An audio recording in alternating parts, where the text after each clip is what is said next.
Ujú. Ok.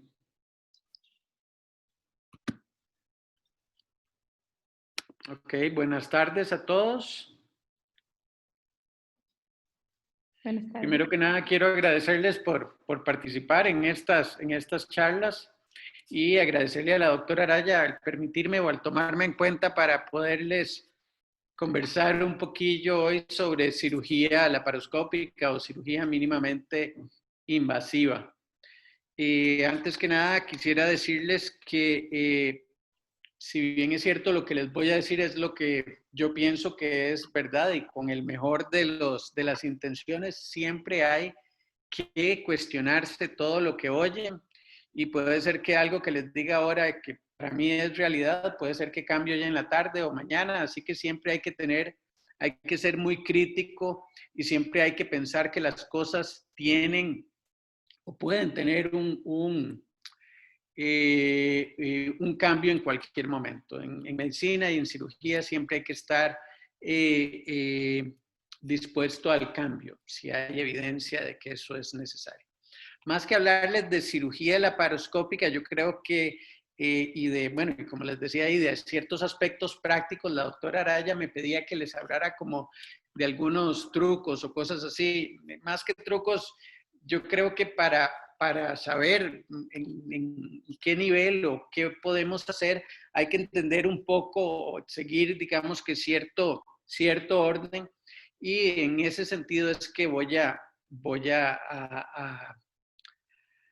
tratar de exponer esta charla, ¿verdad? Más que la paroscopía, más lo que se llama cirugía mínimamente invasiva. ¿Por qué? Porque involucra no solo lo que es acceso a cavidad peritoneal, que es lo que se conoce como la paroscopía, sino que también otro tipo de cavidades, llámese torácica, o en cirugía general cada vez más tenemos acceso a lo que es pared abdominal, a ciertos espacios virtuales, al retroperitoneo, a cuello, o incluso tenemos acceso a la cirugía por orificios naturales. Cada una de estas tiene ciertos aspectos técnicos que son interesantes y que vale la pena conocer y sacarles de tener conocimiento para ver de qué manera se puede utilizar mejor todo este tipo de cirugía. A mí me gusta empezar un poquillo ahí con lo que es como dónde estamos y de dónde venimos, ¿verdad? Es importante que la cirugía mínimamente invasiva en cirugía general o la cirugía laparoscópica en cirugía general es algo relativamente reciente. Es decir, en la práctica clínica, si bien es cierto, antes había cirugía laparoscópica, sobre todo diagnóstica y también mucha terapéutica, sobre todo en ginecobstetricia, en cirugía general, en la práctica clínica prácticamente, valga la redundancia, hace 35 años es que se empiezan, 34 años, a publicar las primeras series de colecistectomía laparoscópica. Y eso es importante porque es un campo relativamente joven en cirugía general y que eso hay que tomar en cuenta a la hora de cómo va a ser la educación y qué es esto. En nuestro medio todavía es más reciente, ¿verdad? En la Caja Costarricense del Seguro Social, prácticamente el primer servicio que tuvo un laparoscopio disponible como parte de la caja fue hace como 23 años, en 1997, lo cual es prácticamente de casi nada, pero todavía si hilamos más fino y nos vamos a nuestro hospital, al Hospital Calderón Guardia, prácticamente, según lo que me decían, hablando con los asistentes del servicio, hace 18, 19 años fue que hubo acceso a un equipo laparoscópico en el hospital. Pero no solo eso, inicialmente este equipo laparoscópico era sumamente restringido, era algo así como high-tech, ¿verdad? Solo para uso de gente muy, muy calificada. Y entonces la posibilidad de que lo usaran todos los asistentes y sobre todo que se utilizara en las guardias para hacer cirugía de emergencia tiene menos tiempo, prácticamente como 15 años, y el acceso para que los residentes lo usaran mucho, según lo que me dijeron, es alrededor de 10 años para acá. Entonces, eso es importante por varias razones, porque a mí me parece que a pesar de que el Hospital Calderón Guardia empezó relativamente después que otros hospitales a tener acceso al laparoscopio, fue muy rápidamente, entre comillas, que permitió el acceso, ya hace varios años, el acceso a los residentes, el entrenamiento, porque esto no se da completamente en todos los hospitales, ¿verdad? Entonces es algo que hay que aprovechar y que hay que ver cómo podemos sacarle el jugo para que la educación en la cirugía mínimamente invasiva sea lo más provechosa posible. La educación en cirugía es algo que en lo que es cirugía mínimamente invasiva lo cambió.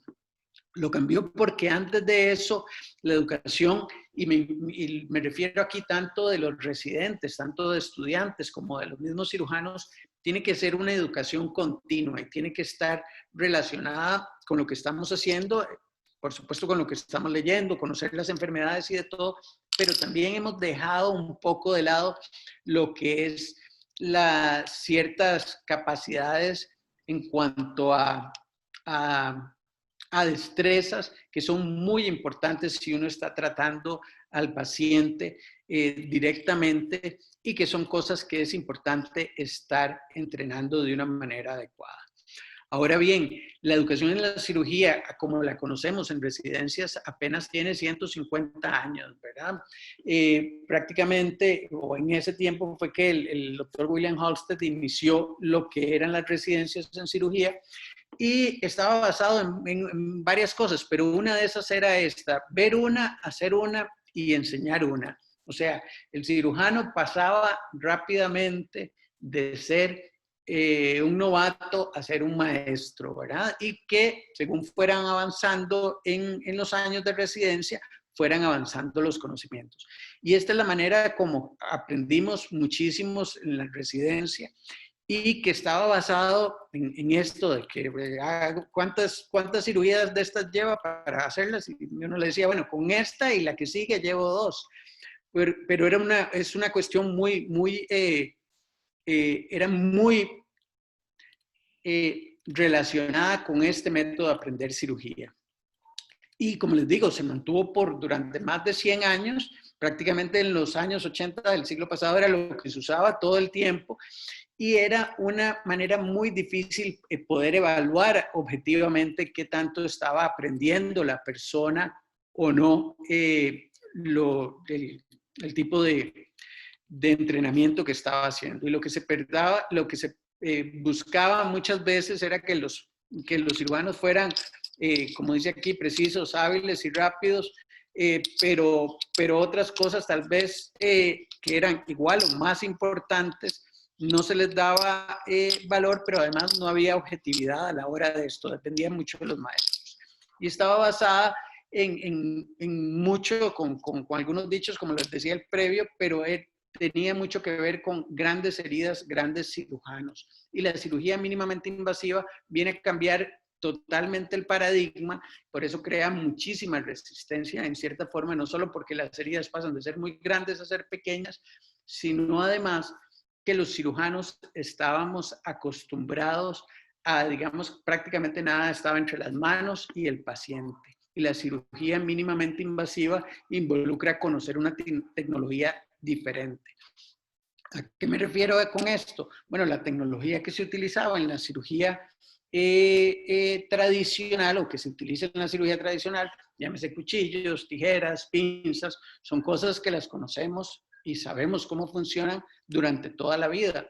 Pero para los cirujanos pasar a tener la resistencia que algo diferente, llámese la interfase de video, estaba entre el cirujano y el paciente, era algo que creó muchísima resistencia. De hecho, en ese tiempo, por lo menos les digo como de parte mía, yo no creía que se pudiera hacer cirugía laparoscópica. Creía que eran inventos y que se iba a acabar como algo muy rápidamente, que no se podían hacer cirugías o únicamente cirugías muy sencillas. Desde este punto de vista y tratando de llegar a algo más práctico, ¿cuáles son estos instrumentos o qué es lo que está entre el cirujano y el paciente? Bueno, hay varias cosas y como lo han visto en las últimas charlas de la Asociación Costarricense de Cirugía, así que no me voy a extender mucho, pero hay varios equipos tecnológicos que influyen, ¿verdad? Es decir, llámese el laparoscopio, el lente, el cámara, la fuente de luz, el insuflador. A la hora de empezar una cirugía, a mí me parece como aspecto muy importante tener muy en cuenta, primero, bueno, por supuesto, estar al tanto de que todo esto encienda y funcione correctamente antes de empezar la cirugía, que es tal vez algo que damos por visto porque se utiliza con tanta frecuencia en la actualidad. Pero además, cuando empiecen a funcionar, estar chequeándolos, estar viendo. La pantalla que tienen es para verla. Y eso es muy importante, sobre todo con, o por lo menos el tip que les voy a mencionar ahora es con el insuflador. El insuflador, que es el encargado de mantener el neumoperitoneo, va a producir muchos cambios fisiológicos en el paciente. Y no hay que verlo nada más como conectarlo, encenderlo y darle viaje. Es muy, muy importante tener en cuenta que el neumoperitoneo, como hablaban la semana pasada en la charla de la Asociación Costarricense de Cirugía, va a afectar directamente cuestiones como el retorno venoso, el gasto cardíaco, las presiones pulmonares, y hay que verlo con muchísimo cuidado. Siempre que vayan a empezar una cirugía, siempre que una vez que se haya hecho el acceso y que se coloque, que se inicie la insuflación, hay que ver el monitor. Bueno, puede ser análogo, puede ser digital, pero básicamente hay que ver la información que está en estas, déjenme mover aquí un momento. Hay que ver la información que están en estas pantallitas, ¿verdad? La presión que van a insuflar, ¿verdad? Predeterminarla. ¿Cuál es la presión intraabdominal en cada momento dado? ¿Cuál es el flujo del gas que están poniendo? ¿Y cuál es el volumen que han pasado? ¿Por qué esto es importante? Bueno, cuando ustedes empiezan una cirugía, depende de si van a usar una Veres o un trocar, la capacidad de gas que se le va a pasar inicialmente, muchas veces uno tiene la paciencia y quiere insuflarlo rápidamente. Esa es una de las partes tal vez más críticas, pienso yo, del inicio de una cirugía mínimamente invasiva y que va a darnos ahí varia información. Pero además, si el flujo lo pasamos rápidamente, podemos tener problemas, sobre todo los reflejos vagales y las bradiarritmias. Puede pasar perfectamente que el paciente haga una bradicardia o hasta un paro cardíaco. Entonces es importante, una vez que está uno seguro que está dentro de la cavidad peritoneal, yo les recomiendo iniciar con un flujo bajo, idealmente, como dice ahí, de 3 litros por minuto. Y esperar, estar viendo, y una vez que ha pasado más de 1 litro y uno estar en comunicación con el anestesiólogo y no hay ningún problema, subir ya la velocidad del flujo. La otra, estar bien controlado lo que es la presión intraabdominal. Yo personalmente, si bien es cierto, lo ideal es tener 15 o menos, yo usualmente prefiero tenerlo alrededor de 12 o menos. Ya hay disponibilidad de ciertos insufladores que pueden manejar una buena cavidad con presiones más bajas y que probablemente en un futuro cercano tengamos en el hospital, espero yo. Y la otra es cuánto volumen se ha pasado. No se apresuren a insuflar rápidamente. Tengan muchísimo cuidado con la parte de insuflar siempre al principio de las cirugías. Parece algo muy sencillo, parece algo muy básico, pero es algo que yo creo que es importante ver. Ahora, los accesos a la cavidad pueden ser de varios tipos, ¿verdad? Ustedes saben, puede ser un acceso cerrado con aguja de Veres, con accesos cerrados visuales, con VisiPort, OptiView, todas estas cosas, o accesos híbridos, que va a depender un poquillo de qué tipo de cirugía se va a realizar. Los accesos igual para tórax usualmente son abiertos, para espacios virtuales van a involucrar muchas veces el uso de balones o accesos visuales. Y entonces tener en cuenta todos estos a la hora de cómo vamos a empezar la cirugía van a ser importantes de acuerdo al tipo de intervención quirúrgica en particular que vayamos a hacer. O sea, no hay que muchísimas veces decir, por lo menos pienso yo, a todos los pacientes los voy a hacer con un acceso cerrado, o todos los voy a hacer abiertos, o en cuáles pacientes voy a hacerlo abierto y cuáles cerrados, y cuáles son las ventajas que puedo tener, ¿verdad? Básicamente, las ventajas o las relaciones que pueden haber en cuanto a los accesos, dónde se utilizan y cómo decidir tener uno u otro, van a depender un poco del tipo de abdomen que tiene el paciente, de las cirugías previas, del tipo de cirugía que vayamos a realizar. Muchísimas veces, por lo menos personalmente, me gusta utilizar el acceso cerrado.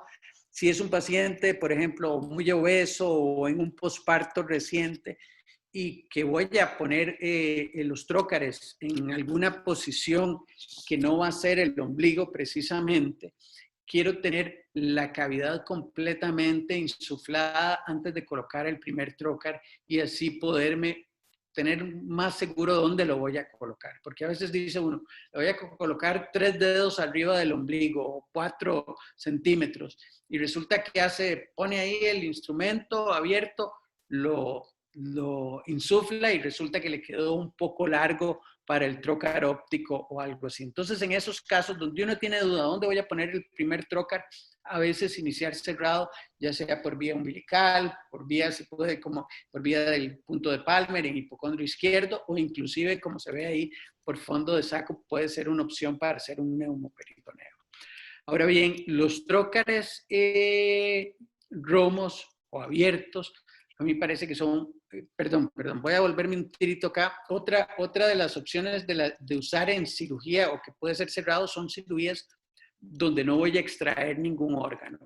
Una cirugía, por ejemplo, nada más de reparar, como puede ser una fundoplicatura o puede ser cortar músculo como una piloromiotomía o como un Heller, son cirugías que uno no necesita tener accesos grandes para poner un trócar, no va a sacar un órgano. Entonces, pueden ser buenas opciones hacer un acceso cerrado. Al contrario, el acceso abierto con un Hassan da muchísima seguridad si hay una cirugía previa, pero además si voy a extraer un órgano en particular, sobre todo si voy a sacar la vesícula, si voy a sacar el apéndice, o si voy a sacar, qué sé yo, un ovario, una suprarrenal, son excelentes opciones para no tener que pensar en agrandar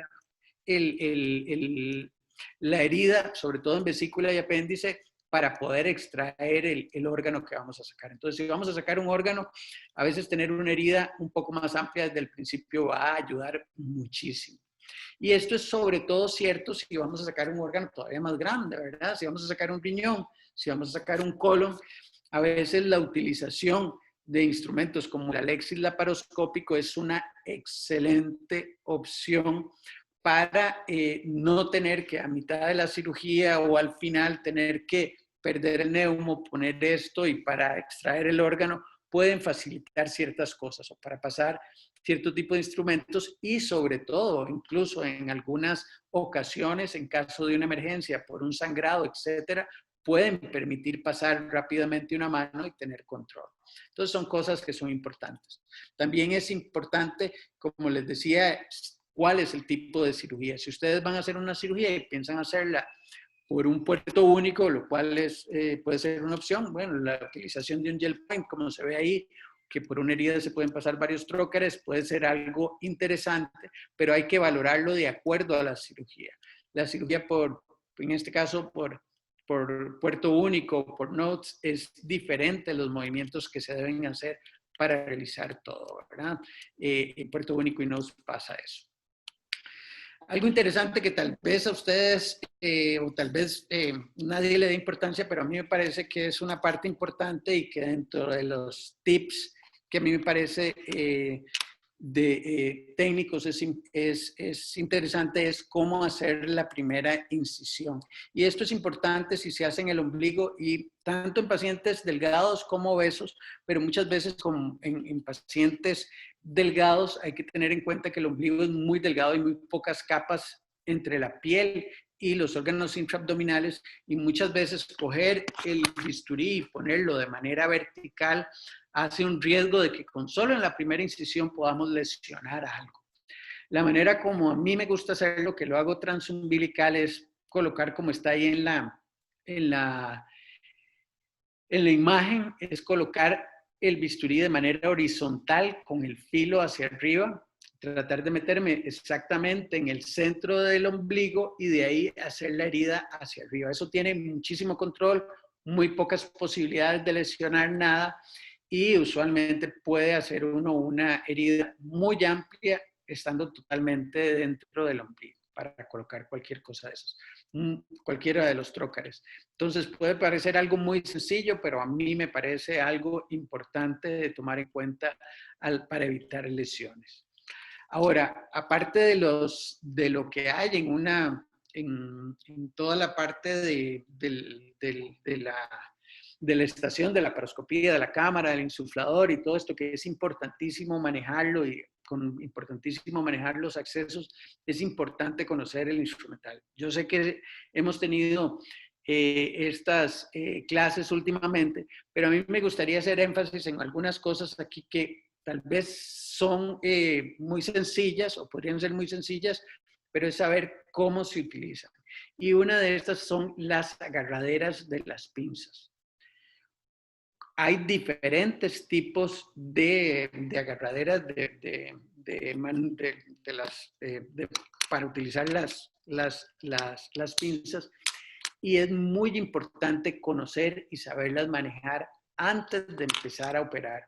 Si vamos a hacer una cirugía hay que saber qué pinzas vamos a utilizar, cómo se abren y cómo se cierran, porque no podemos durante un procedimiento donde uno tiene que estar viendo el monitor, bajar la vista, a ver lo que tengo en la mano y cómo la abro y cómo la cierro.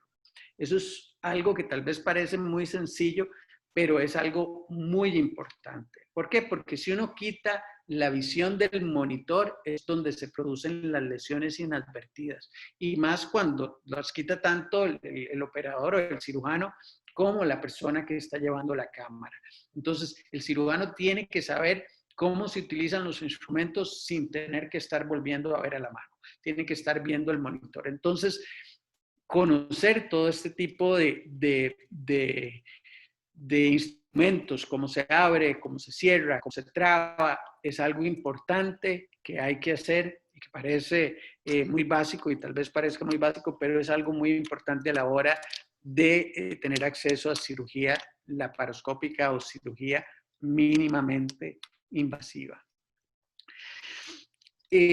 Aparte de los instrumentos, aparte de los monitores, aparte de las cámaras y esto, es muy importante a la hora de utilizar ya el instrumento con la cirugía planeada, el tener muchísimo cuidado con lo que es la ergonomía y lo que hablábamos también en episodios previos. Y eso tiene que ver la ergonomía, dónde me voy a colocar con el paciente, dependiendo de qué cirugía voy a hacer y qué tipo de paciente. No es lo mismo en un paciente muy delgado que en un paciente muy obeso. No es lo mismo si voy a trabajar arriba del abdomen o si voy a trabajar en la pelvis. Y desde este punto de vista hay varios conceptos que son importantes. Uno es la distancia, bueno, vamos a pasar a esta parte. Uno es la distancia entre los trócares de trabajo, ¿verdad? La ergonomía va a ser diferente, por supuesto, en lo que es múltiples trócares o trócares únicos, pero en cuanto a la colocación de los trócares para facilitar la utilización debe haber un cierto ángulo de manipulación, un cierto ángulo también entre los trócares y los ópticos y a nivel de la postura del cirujano. Los ángulos de manipulación, que es entre los dos puertos de trabajo, lo ideal es que sean de 60 grados. Eso va a permitir a la persona trabajar de una manera más cómoda para hacer suturas, para hacer disección. La disección muchas veces se hace con las dos pinzas. De hecho, hay un cirujano, un colega que siempre explicaba que la disección hay que hacerla como nadando de pecho. Y eso es ideal a veces mucho mejor que estar separando y abriendo la pinza para tener control de la separación de tejidos, ¿verdad? Permitir abrir para que entre el gas. Entonces, este ángulo es muy importante.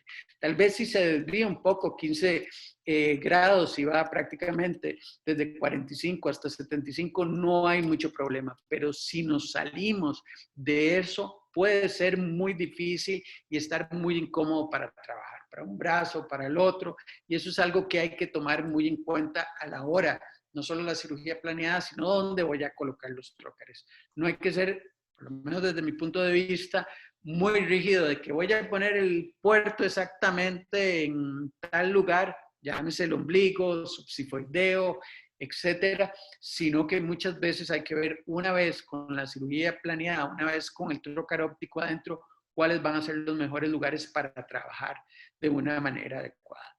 Otra medida importante es lo que es el ángulo de azimut, que es entre el trócar óptico y los trócares de trabajo, que prácticamente debería de ser muy cercano a 45 grados, ¿verdad? O semejar como se ve ahí un diamante de béisbol, que se utiliza mucho, sobre todo en la cirugía torácica, ¿verdad? Tener todo como un cuadrilátero, como un diamante de béisbol, donde la parte donde vamos a trabajar es como el montículo de picheo y la cámara está como en el home, ¿verdad? Entonces eso permite trabajar más fácilmente. ¿Por qué es esto? Porque si el ángulo es diferente, y que esto pasa mucho en las cirugías que hacemos, puede ser difícil para hacer ciertas maniobras que yo creo que son importantes para avanzar un poco de la cirugía, digamos, de una complejidad sencilla o media a cirugías más complejas, ¿verdad? Que involucra hacer ciertas maniobras o conocer ciertos instrumentos y poderles sacar el jugo. No es que no se pueda hacer, es decir, esto, como les digo, la ergonomía es buscando el mejor ángulo, pero no es que no se pueda hacer de otra manera, y probablemente ustedes que han crecido utilizando cirugía laparoscópica desde los primeros años, van a hacerlo esto con mucho más facilidad que lo podemos hacer los que empezamos con cirugía laparoscópica después de la residencia, pero es algo que hay que tener en cuenta para facilitar. Algo importante también es la posición de los monitores. Todavía en el hospital y en la mayoría de hospitales en este país tenemos las torres de laparoscopía, lo cual nos limita un poco. ¿Por qué? Porque los monitores van a estar siempre más altos que nosotros y muchas veces es difícil colocarlos de la mejor manera. ¿Por qué? Porque lo ideal es que queden de frente, es decir, si nos tenemos que estar viendo de lado, si es para algo muy corto no va a haber problema, pero para una cirugía prolongada puede ser muy, muy cansado. Y la otra cosa importante es que ojalá que estuvieran al nivel de los ojos o incluso un poco más abajo. Si están al nivel de las manos, inclusive va a favorecer más. Y este tipo de monitores usualmente sería con monitores cielíticos que estén pegados al techo y que los podamos acomodar como acomodamos las lámparas. Es algo que es sumamente importante. Eso facilita la manera en que vamos a trabajar y cómo vamos a hacer las cosas más de una manera más sencilla, más fácilmente, ¿verdad? Entonces, esto es una parte muy importante. Colocación de trócares, estar con la parte de ergonomía. Y en este sentido, es muy importante, y tal vez suene repetitivo, siempre que se va a hacer una cirugía hay que estar listos a un rango importante de cambios que pueden hacer. Y para eso hay que conocer muy bien al paciente, conocer muy bien el procedimiento y saber que respecto a las variantes anatómicas puede estar uno listo o esperar cierto tipo de complicaciones. Y al esperar cierto tipo de complicaciones, estar listo, digamos que a ciertos procedimientos, digamos que inesperados. En este punto es muy importante. ¿Por qué? Porque si uno está haciendo una cirugía para la cual, digamos que es una vesícula, que únicamente va a utilizar un cauterio monopolar, una disección y eventualmente clips, y pasa una lesión, por decir algo, a una víscera hueca, puede ser que, es decir, que involucre ya convertir el procedimiento, lo cual no está mal. Si uno necesita convertir el procedimiento por un sangrado o por una lesión, no es algo que esté mal, pero puede ser algo muy pequeño que no ponga en ese momento, no haya que correr como un sangrado y que permitan repararlo y que por no tener las destrezas o los instrumentos adecuados, puede que haya que convertir al paciente a una cirugía abierta. Entonces, desde este punto de vista, hay varias cosas que son importantes tener en cuenta para los imprevistos. Y uno es tratar de hacer el mejor uso posible de la tecnología disponible. En el hospital se cuenta prácticamente de todo, ¿verdad? Pero hay que utilizarlo, hay que saberlo utilizar adecuadamente, ¿verdad? Es decir, no es que yo tengo un sangrado en una vesícula y pido de una vez el CUSA o el Aquamantis.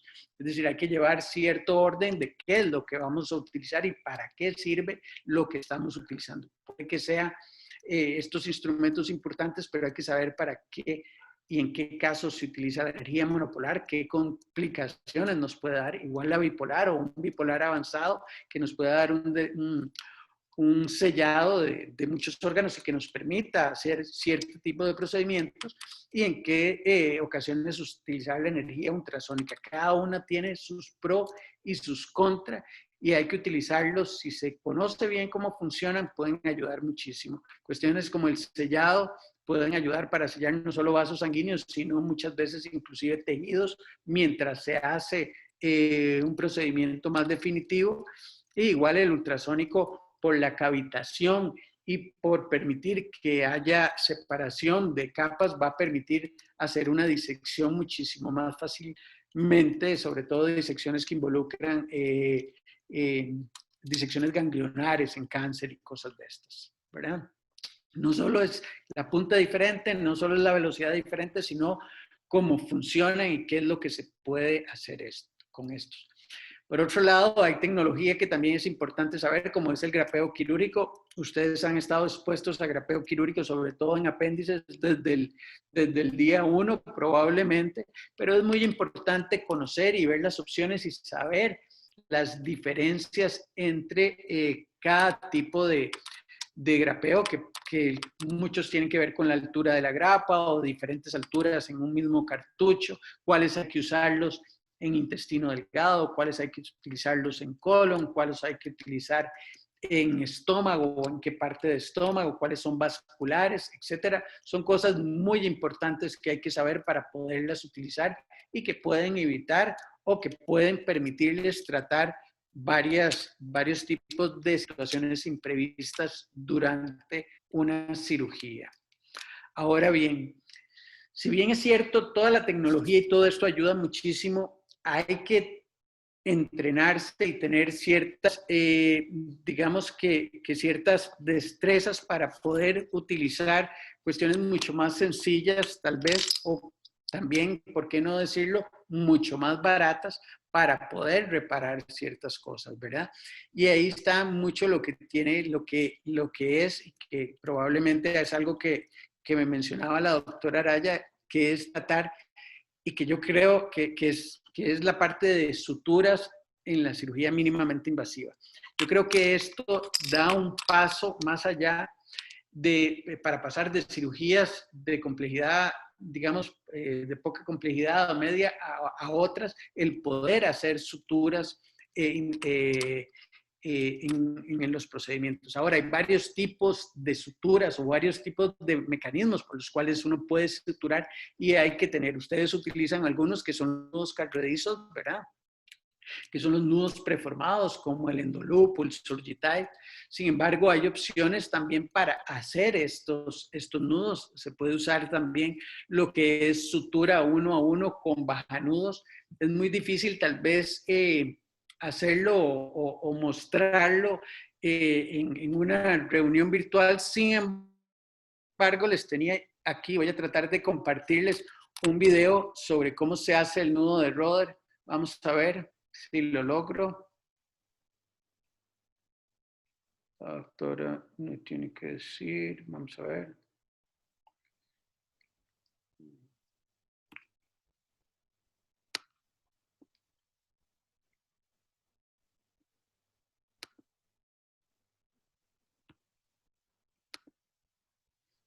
Vamos a ver. ¿Están viendo la pantalla? No sé si logran ver la pantalla. Estamos viendo la pantalla de la presentación, Doc, pero La pantalla de la presentación. para compartir, usted en la parte de compartir decide qué es lo que quiere compartir. Entonces, ahí le pone si el PowerPoint, si el QuickTime Player, o digamos, usted tendría que escoger el video. Si lo Vamos a ver si lo logro. Vamos a ver si lo logro aquí, porque necesito estar aquí, entonces en eso.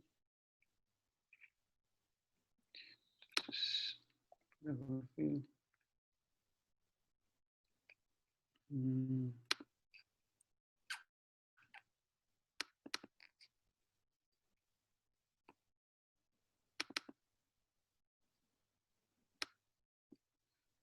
Sí.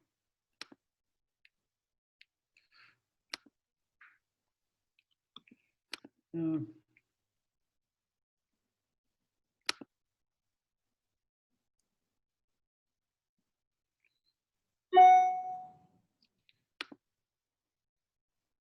Vamos a ver si lo logro acá.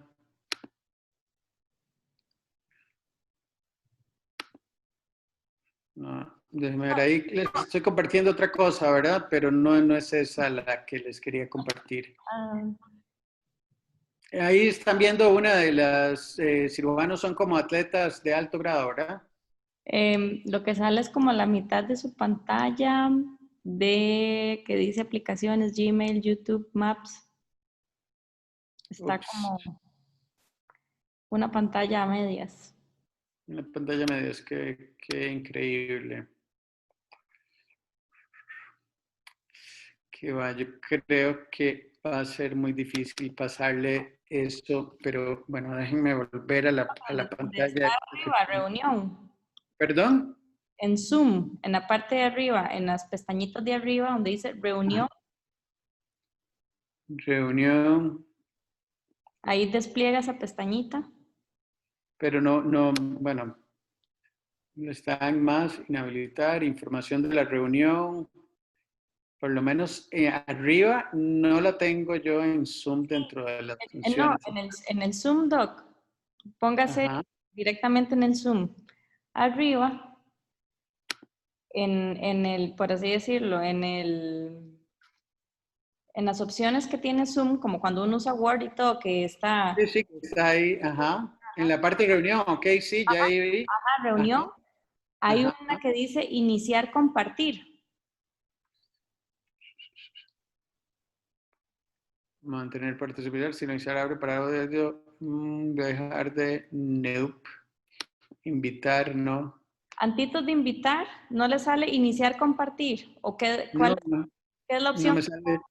Me pone mantener, silenciar audio, parar video, dejar de compartir, supongo, poner en pausa, invitar, grabar. Ok, deje de compartir y vuelva a meterse ahí para que inicie compartir.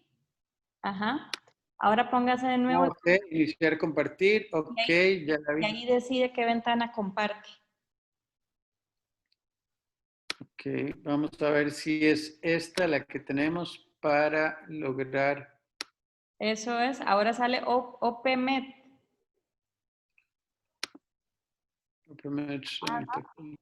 Ahí ya estás en el escritorio. Aquí están viendo esta pantalla. Sí, señor. Están viendo el nudo ahí, que va a empezar. Ujú. Ok, bueno, este es muy sencillo, que es voy a quitarle el volumen, pero esto es para hacer un roder, que es un nudo corredizo. No sé si me están escuchando. Sí. Bueno, esto es siempre trazarlo de abajo hacia arriba para que sea más fácil. Ahí está como se cruza el nudo inicialmente y después de que se cruza el nudo, vamos a pasarle 3 vueltas involucrando ambos hilos, ¿verdad? Y entonces, después de que le damos la tercera vuelta, vamos a pasarla de nuevo de abajo hacia arriba o siguiendo la misma dirección entre las dos trazas de hilo y trabarlo de una vez, meterlo en esta parte y entonces queda un nudo corredizo. Este es un nudo corredizo sencillo para utilizar, digamos, en un apéndice o parar inclusive un vaso sanguíneo que se tenga y que se pueda controlar de esta manera y se empuja con un empujanodos.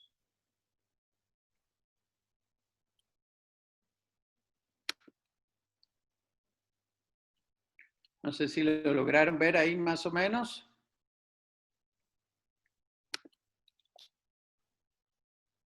¿Lo lograron ver? Sí. Ok, no sé si después Sí, aquí les voy a poner, les voy a dejar, digamos que por aquí está. Bueno, esto se baja con este tipo de empujanudos. Ah, bueno, ahí les tengo que, denme un momento para cambiarles de nuevo la pantalla.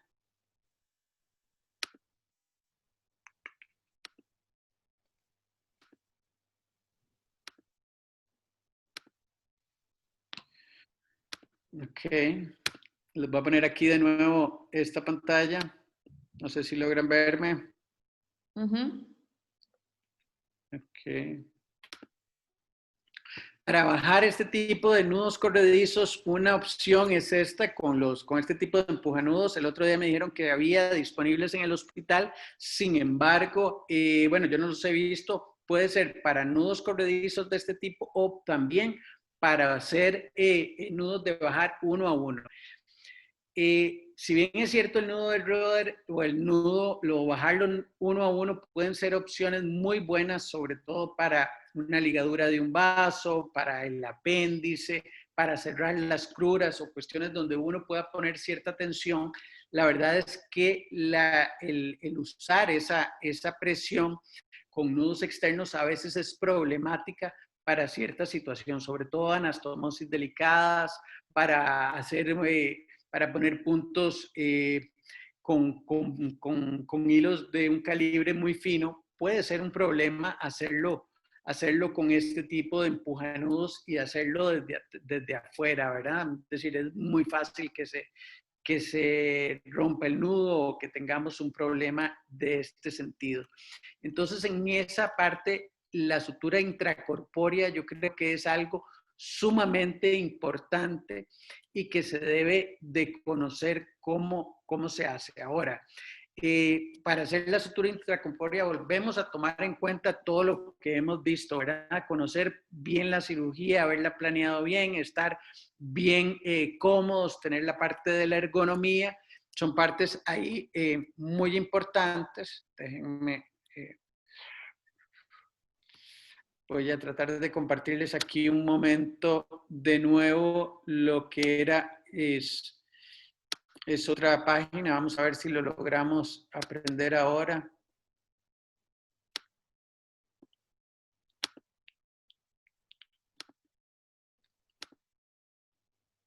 Ok. Vamos a ver si logran ver este video. ¿Están viendo? Sí, señor.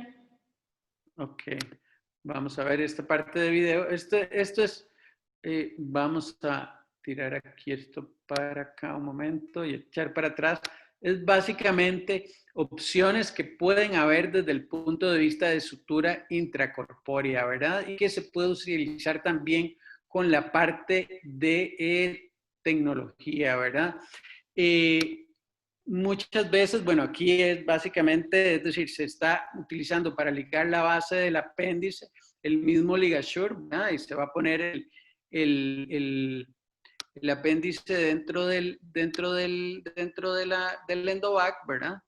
Y vamos a ver si lo ven. Y una vez que se está completamente sellado y básicamente se corta ahí. Tal vez es una maniobra que mucha gente diría que es un poquillo radical, pero ¿qué permite eso? Bueno, si hay cierto tipo de bases o cierto tipo de pacientes para después hacer una sutura. No es que el sellar sea suficiente, aunque hay varios estudios sobre el uso de nada más de sellar en estudios sobre todo experimentales para sellar cístico y base apedicular, que probablemente en un futuro esto es lo que va a funcionar, pero es importante conocer ahora, una vez que tiene esto, ver la parte de sutura intracorpórea. Ahí es muy importante, tal vez ahí no me dio tiempo, es decir, poner y pasar la aguja, siempre manipularla muy cerca a la punta del hilo. Si ven, aquí hay uno de los problemas a la hora de suturar en este tipo de paciente, es un hilo muy largo. Pedir o manejar hilos de más de 20 centímetros a veces suele ser muy problemático. Entonces, siempre que se va a suturar, tratar de hacerlo con hilos cortos, ¿verdad? Si la aguja se moviliza ahí, cogerla como un par de centímetros de hilo para montarla y manejar ahí la aguja. La otra, al pasar la aguja, que siempre sea con mucha visión, pasarlo en un ángulo que pase en un ángulo de 90 grados y con mucha rotación. Hay que tener muchísima, digamos que delicadeza. Y esto es, digamos que válido, digamos aquí que es una base apendicular o a la hora de hacer también una anastomosis y cerrar una anastomosis que se haya hecho parcialmente con grapeo, ¿verdad? Siempre tener muchísimo control y, es decir, si se pasa y se mantiene la aguja en posición, va a ser más fácil volverla a colocar. Aquí el hilo es muy largo y entonces eso es un problema, pero, es decir, siempre, y además que en el ángulo tal vez del apéndice donde se ponen los instrumentos, donde se ponen los trócares, no es el más ergonómico, porque el ángulo entre el trócar entre fosa ilíaca izquierda y el trócar óptico del apéndice puede ser un problema. Pero, es decir, no es que no se pueda hacer. Ahora, cuando se hace la cintura intracorpórea, lo importante de acostumbrarse es que les va a permitir muchísima flexibilidad, les va a permitir hacer muchísimas cosas que al final de cuentas son importantísimas para que ustedes puedan tener más opciones durante una cirugía, ¿verdad? Y la otra cosa, vean que aquí para hacer la gasa, lo que yo hago es acercar la mano izquierda a la base donde está el otro punto y eso me permite pasar el portagujas rápida o fácilmente a través de esa gasa y de esa manera hacer el nudo, ¿verdad? Lo puedo pasar hacia arriba, lo puedo pasar hacia abajo y eso básicamente lo que permite es agarrar acercar, hacer la gasa, muchas veces colocar, estar muy atento a lo que es tres dimensiones y para suturar y hacerlo. La ventaja de la sutura intracorpórea es que permite hacerlo con diferentes grosores de hilo, hay que hacerlo y repetirlo, hay que imaginárselo, hay que visualizarlo, hay que repetirlo y repetirlo y repetirlo y repetirlo.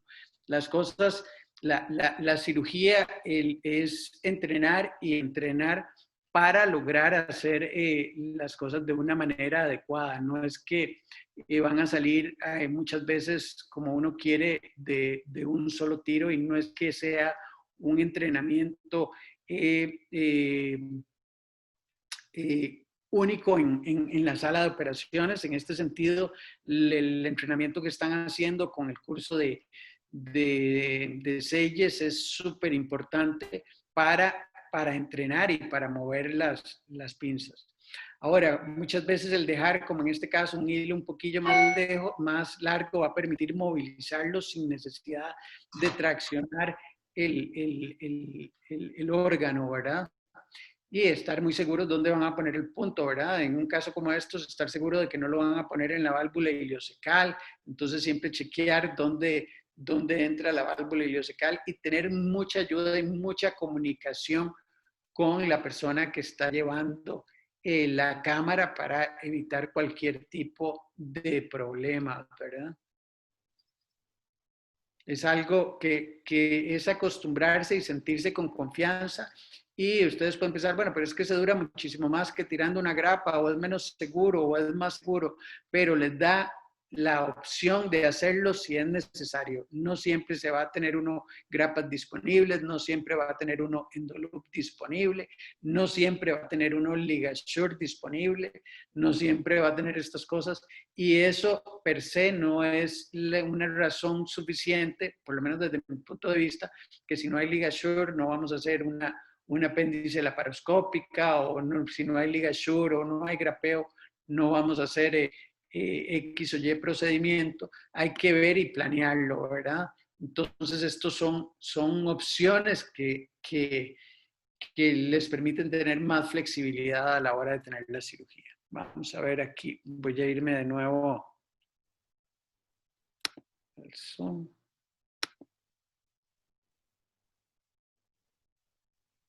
Como ven, uno puede suturar la base y quedar muy tranquilo de cómo está. Voy a tratar de ponerles aquí de nuevo la parte de compartir de nuevo la presentación. Ok. Vamos a ver.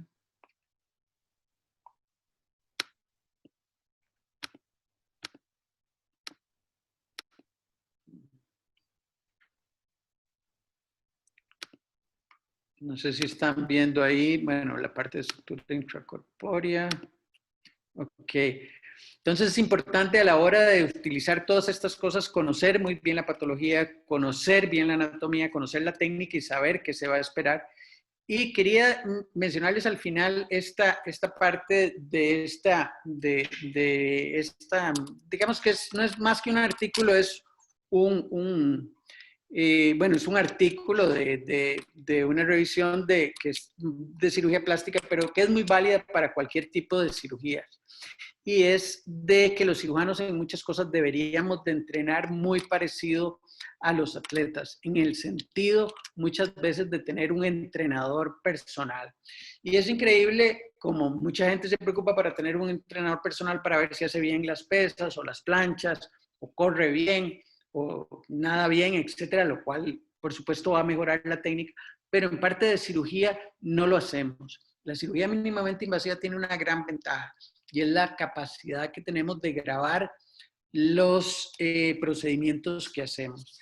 Y al grabarlos, uno los puede compartir, los puede repasar, puede volver a pasar la cirugía y decir, vean, en este lugar, aunque sea ser autocrítico, en este momento debía haber hecho esto o debía haber hecho esto otro, debía haber hecho el nudo de esta manera. Y sobre todo, si fuera posible, reunirse con otros compañeros, ya sean residentes, asistentes, que puedan pasar tips. El tener un entrenador va a hacer que un entrenador, llámese un cirujano crítico, va a ayudar a hacer las cosas mejor. Y hay que practicar y practicar y practicar. No es una cuestión de la noche al día y es algo que yo creo que es una ventaja que hay que aprovechar en cirugía mínimamente invasiva.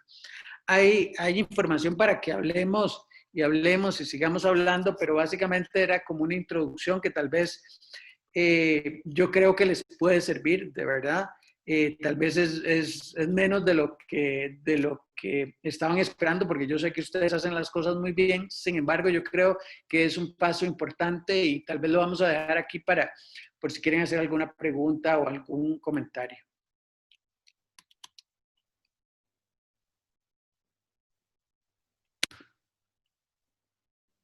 Doctora. Dino, yo le agradezco mucho por todo el tiempo y la dedicación. A mí me parece súper muy importante que toda esta introducción, las cosas que definitivamente no podemos olvidar, nosotros no somos operadores, somos cirujanos y parte de ser cirujano es ser responsable, ¿verdad? Y toda esta introducción es parte de lo que nos convierte. Nosotros tenemos que saber el porqué del neumoperitoneo, de tomar una decisión de cómo entramos a cavidad, qué instrumentos usar, de planear la cirugía, de tener siempre un plan A, plan B, plan C, ¿verdad? Porque muy bonito cuando todo sale perfecto, ¿verdad? O sale bien, pero cuando las cosas no salen bien, es precisamente tener toda ese backup que uno tiene de lo que ha aprendido, de lo que ha visto, y me parece muy, muy bien y muy importante todo lo que nos has comentado. Sí, tal vez en algunas cosas parece básica, pero estando yo nuevo y en el servicio y que me han tratado también, me parece importante ir como no ir a pasos más digamos, buscando cosas más complejas, sino que es importante para poder hacer todo esto, saber que hay que tener unas buenas bases y que hay que conocer muy bien qué es lo que vamos a hacer todo el tiempo.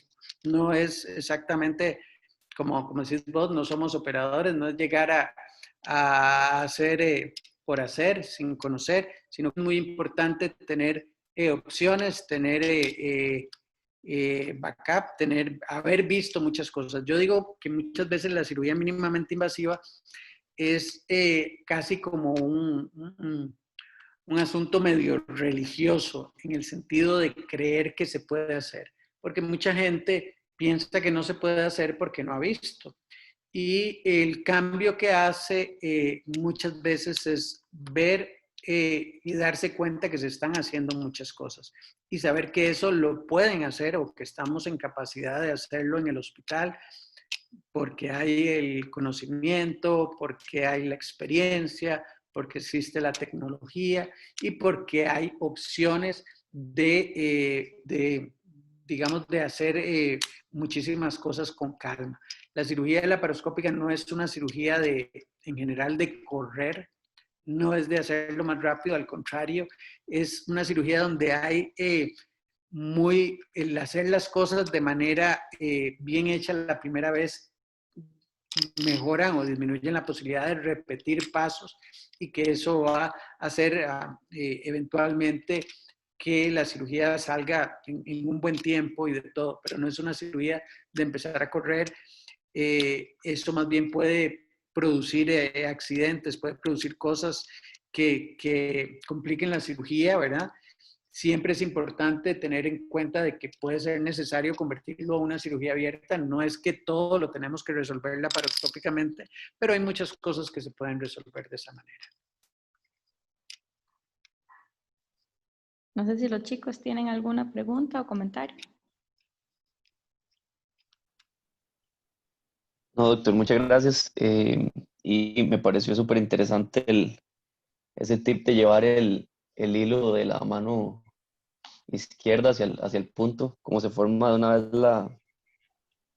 Para formar el la asa. gasa o la lazada sí, para poder pasarlo ahí tal vez de una forma más sencilla, que uno siempre busca hacer la C, pero de llevarlo ahí, bueno, al menos en el video, siempre en el video se ve muy fácil, ¿verdad?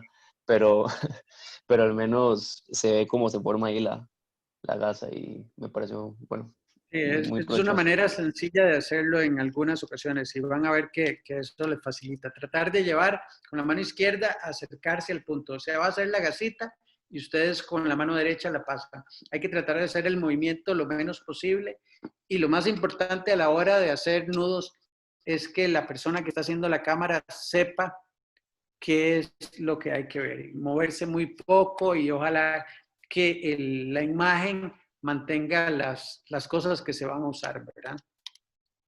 La punta del hilo, la aguja, etc.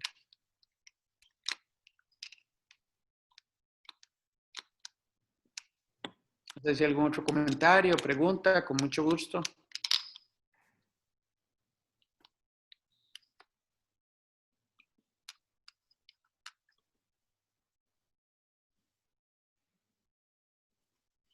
Yo creo que ya quedaron en silencio, Doc. Sí, sí, sí. Yo creo que Quedaron inmutados. quedaron completamente anonados. Ok. Bueno, entonces si nadie Bueno, más. muchas gracias. No, con todo gusto, igual cualquier cosa, igual en el hospital, cuando estoy, cualquier pregunta o cualquier comentario o cualquier cosa o cualquier enseñanza, todos aprendemos todos los días. Así que si me ven haciendo algo mal, por favor, díganme. Aprovechen la invitación porque vea que es una muy buena oferta. Claro, Ujú. muchas gracias. Bueno, Ok, buenas todo noches. gusto. Muchas gracias. Hasta Gracias, doctor. con todo gusto, gracias. Con todo gusto.